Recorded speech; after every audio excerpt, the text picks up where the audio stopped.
children, today I am dealing with the topic combination of capacitors. Like resistors, capacitors also can be connected in two ways. So first one is a series combination of capacitors and second one is parallel combination of capacitors. So similar to this resistors, we can combine capacitors also in two ways. So first one is a series combination and second one is parallel combination. And first of all, we are going to study about series combination of capacitors. And we know that what is series combination? The end-to-end connection of capacitors. So in the case of resistors, we told that the end-to-end connection of resistors is called as which one? Series combination. And similar to that one, the end-to-end connection of capacitors can be called as which one? Series combination. That means here, so here we have three capacitors. Okay. So first of all, I am taking one capacitor having capacitance value C1. First capacitor, and to the end of this capacitor we are connecting the second capacitor, that means second one. The second capacitor we are connecting to the end of the first one, and this capacitor is having a capacitance value of C2, and to the end of the second capacitor we are connecting the third capacitor having capacitance value C3. Okay, and this type of combination can be called as which one? Series combination of capacitors. Series combination. So series combination means it is the end-to-end connection of capacitors. So in the case of resistors means we will be saying the end-to-end combination of resistors.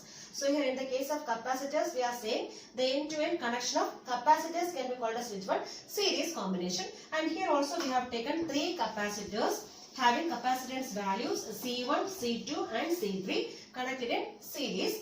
And here in between we know what is a capacitor. It consists of two conductors. Okay, two conductors separating by a short distance. And first conductor is having positive charge and second one is having the negative charge. Similarly here also two conductors separating by a short distance and here also two conductors separating by a short distance. Okay, so here we have three capacitors connected end to end. Okay, that is called a series combination of capacitors. And here in between the combination we are applying a potential difference V.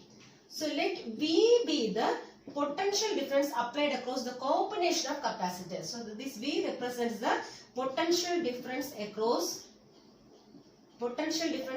the combination of capacitors. Combination of capacitors. So here the capacitors are connected in series. And across this combination we are applying a potential difference of how much? V. So V is the potential difference across the combination of capacitors. Then the potential difference across the combination can be written as the sum of potential difference across each capacitors. Suppose we are taking V1 as the potential difference across the first capacitor C1 and similarly V2 is the potential difference across the second capacitor and V3 is the potential difference across the third capacitor. Then in the case of series combination, the total potential difference across the combination, that is V, is equivalent to which one? The sum of the potential difference across each capacitor, that is V1 plus V2 plus V3.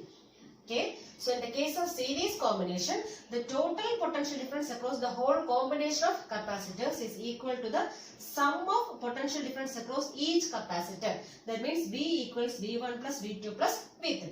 But we know that in the case of series combination, charge stored by each capacitor is same. Charge remains same. So in the case of series combination, charge stored by the capacitors will be same for all these capacitors. So in the case of C1, C2 and C3, all the capacitors are storing equal amount of charges because it is series combination. We already studied in the case of resistors also. So in the case of series combination, charge always remains same. But what is the potential difference across the combination? So it is the sum of potential difference across each capacitors. That is V equals V1 plus V2 plus V3. Okay. Now we know what is the formula for V. V equals, we have the formula C equals Q by V. Okay, or we can say Q equals C into V.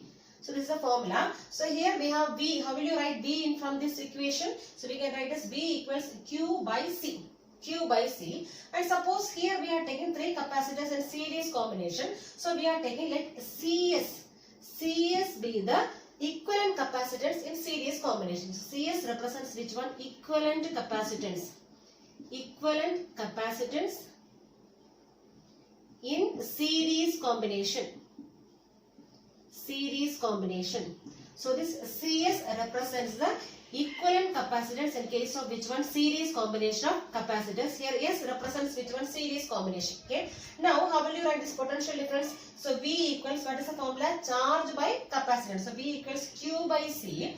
So here instead of C, what we are writing now? CS. That means in the series combination. So this total potential difference V can be written as charge Q. Q remains same for all the capacitors. So in the case of series combination, we can write as V equals Q charge divided by which one? CS. Okay. Now I am substituting this one here. So instead of V, what we can write now? We can write as Q by CS. So Q divided by CS. So here Q represents the charge, okay, and this CS represents the equivalent capacitance in the case of series combination of capacitors. That is equivalent to, what is V1? V1 is the potential difference across the first capacitor, okay. That means V1 can be written as formula is Q by C. So here I told you charge remains same in all the capacitors. So you can write as Q itself. Q divided by, what is the capacitance value of the first capacitor? C1. So Q by C1. So instead of V1, what we can write now? Q by C1 plus, what is V2? V2 is the potential difference across the second capacitor. That means V2 can be written as V2 equals, charge remains same only. So Q divided by, what is second capacitance value? C2. Q by C2. So we can write as Q by C2 plus, again third one, what is V3? V3 is the potential difference across which one? The third capacitor. So we can write as V3 equals, charge remains same, that is Q divided by, what is the capacitance value here? C3. So we can write as Q by C3 here. Okay. So we got the value as Q by CS equals Q by C1 plus Q by C2 plus Q by C3. So here Q by CS represents the total potential difference. V. So V equals the total charge Q divided by which one? CS means it is the equivalent capacitance in series combination. So we can write instead of V, Q by CS. That is equivalent to, what is V1? V1 is the potential difference across the first capacitor. That means charge remains same in series combination. So we can write here also Q itself.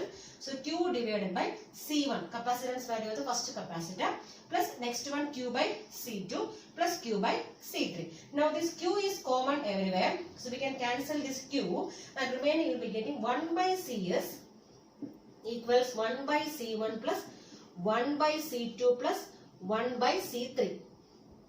So this is the value for which one? This equivalent capacitance in the case of a series combination of capacitors. So if three capacitors are connected in series and each capacitor value is given as C1, C2 and C3, then how will you find equivalent capacitance? 1 by CS. So 1 by CS. What is CS here? CS is the equivalent capacitance. So reciprocal of equivalent capacitance is equal to the sum of reciprocal of individual capacitance. Okay. So in the case of series combination, the reciprocal of equivalent capacitance, that is 1 by CS, is equivalent to the sum of the reciprocal of individual capacitance values. That means 1 by CS equals 1 by C1 plus 1 by C2 plus 1 by C3. Suppose 4 capacitors means we can write plus 1 by C4. Okay. So this actually is similar to which one? Resistors in parallel. So whenever resistors are in parallel combination, what is the formula for equivalent resistance? 1 by R equals 1 by R1 plus 1 by R2 plus 1 by R3. That is in parallel combination. But here in capacitors, whenever capacitors are in series combination, what is the formula? 1 by CS equals 1 by C1 plus 1 by C2 plus 1 by C3. Just opposite of which one? Resistors. Okay. So here I told you in the case of series combination, charge remains same. Charge is same everywhere.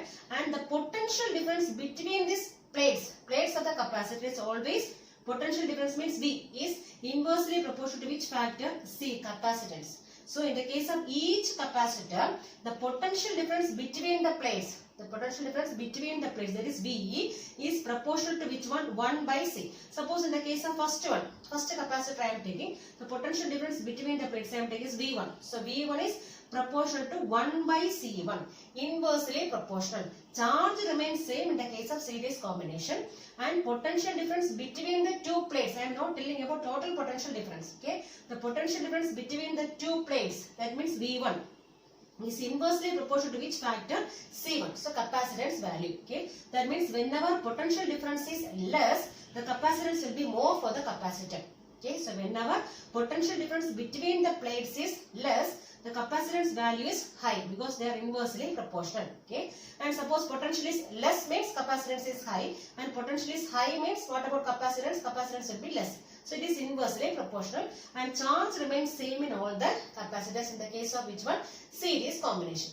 And this series combination is applicable whenever a high potential difference has to be divided for different capacitors. If we want to divide the total or high potential difference across different capacitors, we can use which combination? Series combination. Okay, so the series combination is applicable whenever we want to divide a high potential difference between which one? Between different capacitors. So at that time we can use which combination? Series combination. Then another one peculiarity is in the case of series combination, charge remains same in all the capacitors, and also potential difference between the plates is inversely proportional to which one? Capacitance value. That means whenever potential difference is less, what about capacitance? Capacitance is more. And this series combination is applicable whenever if you want to divide a total potential difference between so many capacitors, we can use which combination? Series combination. Next is capacitors in parallel. So whenever two or more capacitors are connected between two common terminals, then we can say that it is in parallel combination. So similar to resistors. So in the case of resistors in parallel combination, so whenever two or more resistors are connected between two common terminals, then we can say resistors are in parallel combination. So similar to that one, whenever two or more capacitors are connected between two common terminals, then that combination can be called as which one? Parallel combination. And in this case, the potential difference across all these capacitors are same.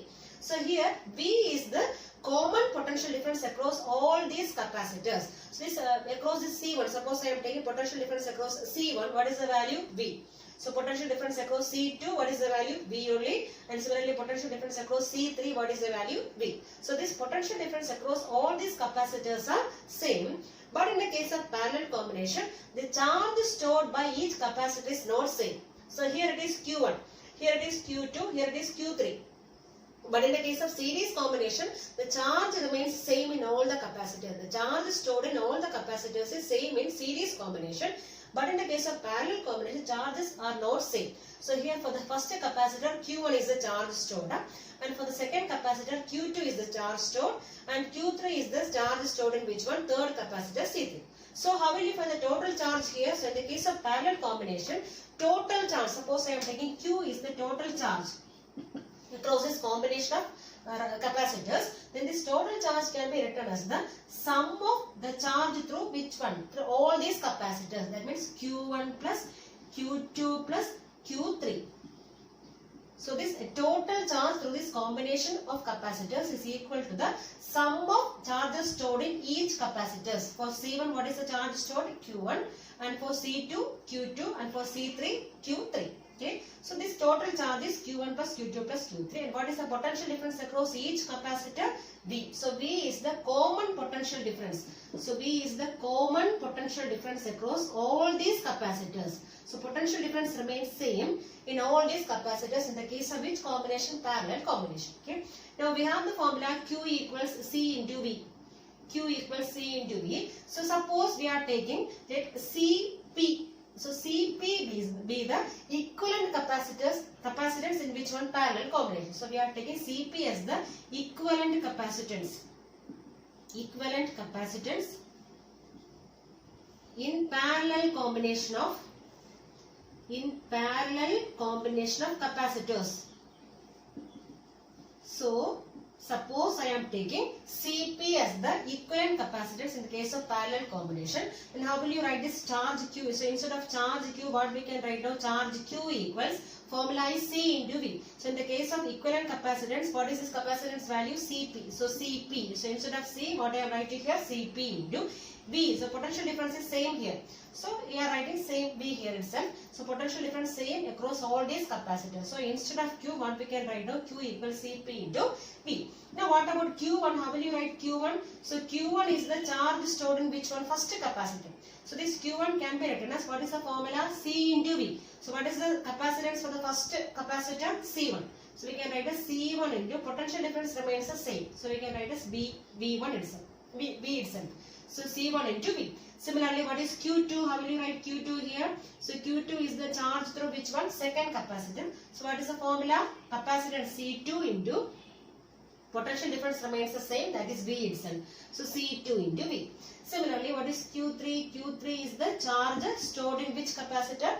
Capacitor C3. So what is the formula? C3 into capacitance into which one? Potential difference. What is the potential difference here also? V. Okay. So we got Q equals Cp into V. Okay. Cp is the equivalent capacitance in parallel combination. Then Q1 is the charge stored in first capacitor. Q2 is the charge stored in second capacitor. And Q3 is stored in which one? Third capacitor. Now we are substituting in this formula. What you will get now? So we have Q equals Q1 plus Q2 plus Q3. So instead of Q, what we can write now? Cp into V. So Cp into V equals, instead of Q1, what we can write now? C1V. C1V plus Q2 C2V plus what is Q3 C3 into V. So V is common everywhere. So we can cancel this V. So remaining you will be getting Cp equals C1 plus C2 plus C3. So whenever capacitors are connected in parallel, so how will you find the equivalent capacitance? So equivalent capacitance is equal to the sum of the capacitance of individual capacitors. So we have to simply add the capacitance value of all the capacitors. Then we will be getting which one? The equivalent capacitance. Suppose we have n capacitors. So we have n capacitors having capacitance values C1, C2, C3, etc. Cn. Then how will you find equivalent capacitance in parallel combination of capacitors? So Cp equals C1 plus C2 plus etc. plus which one? Cn. So that means you have to simply add the capacitance value of all the capacitors. That will give which one? The equivalent capacitance. That means in the case of parallel combination, what about this capacitance value, whether it is increasing or decreasing? It is increasing. Okay. So if we want to get higher capacitance, so if you want to get high capacitance at low potential, so at low potential if you want to get more capacitance value, we can use which combination? Parallel combination. So in the case of parallel combination, we will be getting higher value, high capacitance value at which one? At low potential. So at low potential value, we will be getting higher potential, higher capacitance. So in that condition, we can use which combination? Parallel combination. Okay. But in the case of series combination, what about this capacitance value? It is less only, because we know that how will you find equivalent capacitance in series combination? 1 by Cs equals 1 by C1 plus 1 by C2 plus 1 by C3, like this. That means we are taking reciprocal and adding. That means this unit value will be decreasing. This effective or equivalent versus capacitance will be decreasing here. So effective capacitance is decreasing in which one? Series combination. So in the case of series combination, effective capacitance value is decreasing. But in the case of parallel combination, this effective capacitance is increasing. Because we are simply adding which one? This capacitance value. Okay. That means if you want to get higher capacitance value at low potential, then which combination we can use? We can use parallel combination. And if you want to get low capacitance, we can use which combination? Series combination of capacitance. Okay. So this is the difference between series combination as well as parallel combination of capacitance.